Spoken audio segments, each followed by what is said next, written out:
Imagine uma sala cheia de profetas, todos com os olhos fechados, as mãos erguidas e as palavras fluindo como rios de unção. Mas nenhuma delas vinha de Deus. Essa é a cena mais assustadora da Bíblia, porque não é sobre bruxaria, nem sobre possessão demoníaca. É sobre algo infinitamente mais perigoso, um engano autorizado por Deus. Sim, o próprio Senhor permitiu que um espírito de mentira fosse derramado sobre profetas que usavam seu nome.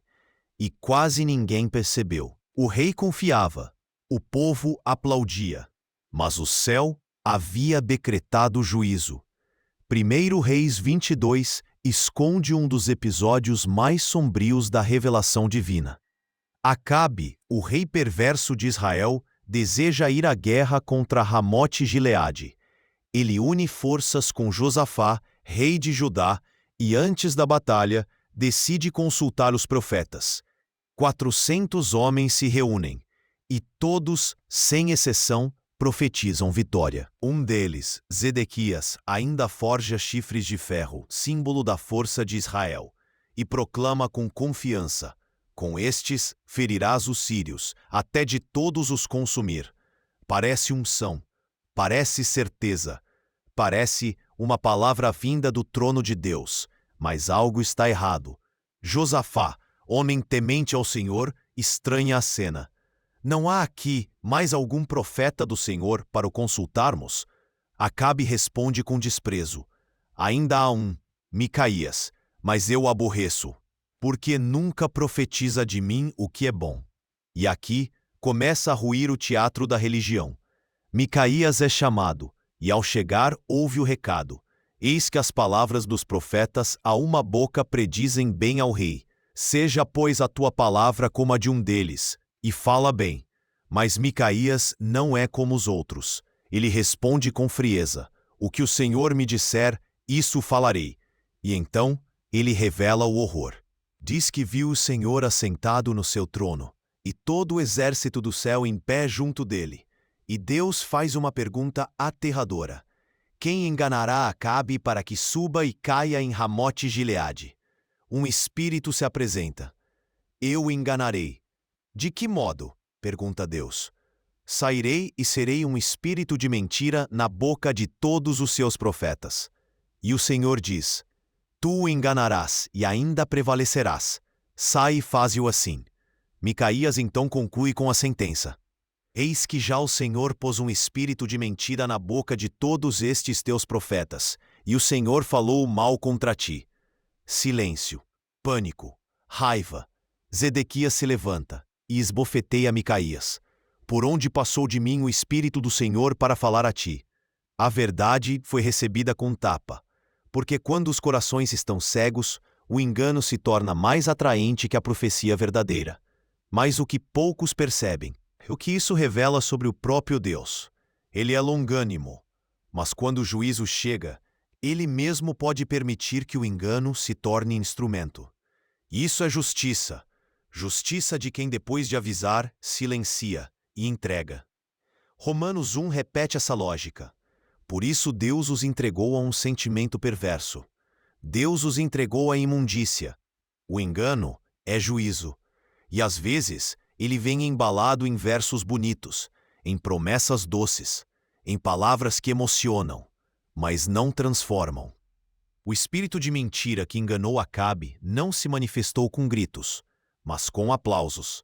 E é por isso que essa história é tão perigosa, porque mostra que nem todo assim diz o Senhor vem do Senhor.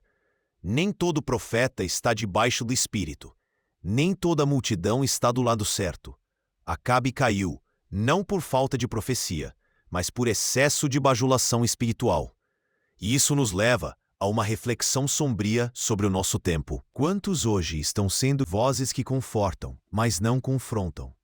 Quantos se cercam apenas de profetas que dizem o que desejam ouvir? Quantos estão caminhando para a destruição, embalados pela ilusão de que Deus está aprovando seus caminhos? A verdade é dura. Quando alguém rejeita repetidamente a verdade, o céu pode permitir que o engano se torne o som mais alto em sua vida. Não por maldade, mas por juízo, porque o coração endurecido precisa ser esmagado para talvez encontrar arrependimento. E aqui há um padrão que se repete nas Escrituras. Em Ezequiel 14, o Senhor declara: se o profeta for enganado a falar alguma coisa, eu, o Senhor, terei enganado esse profeta. Sim, Deus pode permitir. Então ouvirão as vozes do engano, e nelas encontrarão o destino que escolheram. Isso é terrível, porque parece bênção, mas é condenação. Parece direção, mas é ilusão. O engano é a anestesia antes da morte. E muitos hoje estão anestesiados. Cultos cheios, palavras bonitas, promessas emocionantes. Mas o espírito já se retirou, porque Deus não é um mascote da vontade humana. Ele é rei, e quando é rejeitado como tal, sua ausência se torna decreto. O espírito de mentira entra, e todos continuam achando que estão ouvindo o céu. Acabe acreditou, ele foi à guerra e morreu.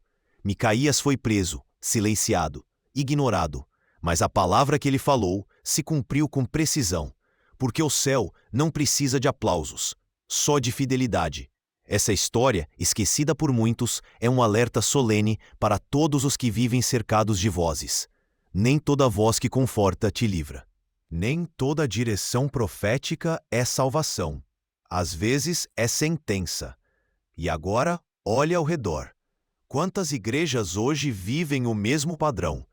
Quantos líderes estão cercados de bajuladores espirituais?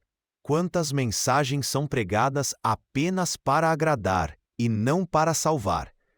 O espírito de mentira continua agindo, não como possessão.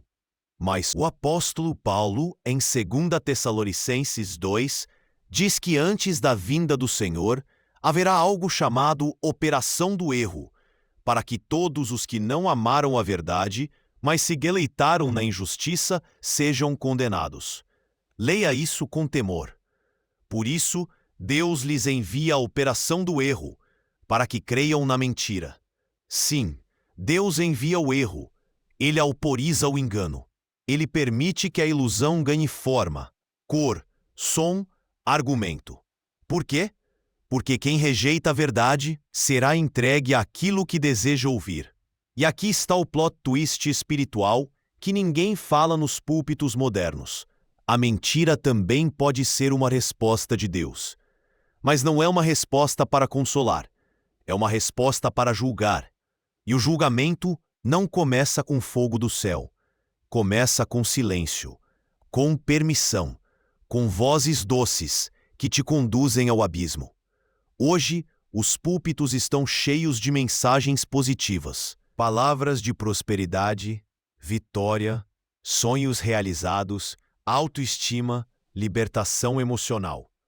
Mas onde está a cruz? Onde está o arrependimento? Onde está o confronto do pecado?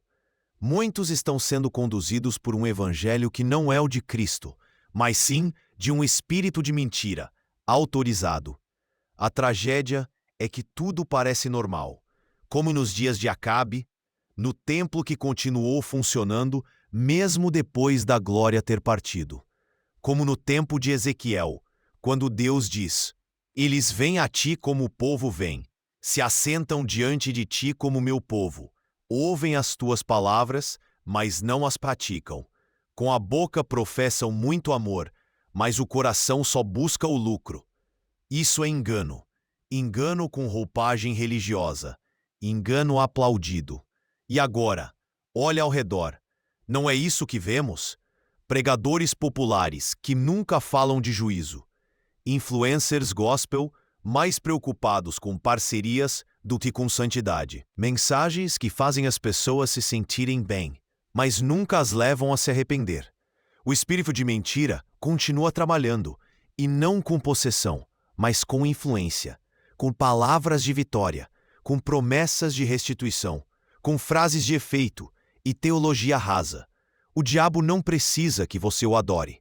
Ele só precisa que você ache que está adorando a Deus, enquanto ignora a verdade. Esse é o grande engano, e foi por isso que Jesus alertou: muitos virão em meu nome, e enganarão a muitos. Não são feiticeiros, são líderes religiosos, homens com Bíblia na mão e mentira no coração. E a pergunta que grita nos bastidores dessa profecia é: quantos hoje estão sendo guiados por um espírito que não vem do céu? Quantos estão tomando decisões baseadas em palavras proféticas, que na verdade são enganos autorizados? Quantas igrejas estão andando sob uma atmosfera de juízo, sem nem perceber? Porque continuam cheias, os cultos continuam bonitos, os líderes continuam aplaudidos, mas o céu já partiu, o Espírito já se retirou, e tudo o que resta é liturgia vazia e multidão anestesiada. E é aqui que a mensagem final explode como um trovão espiritual. Se você ama a verdade, fuja da mentira confortável. Se você deseja ouvir a voz de Deus, esteja pronto para ser confrontado. Porque a verdade dói antes de curar, fere antes de salvar. Mata antes de ressuscitar, mas só a verdade liberta.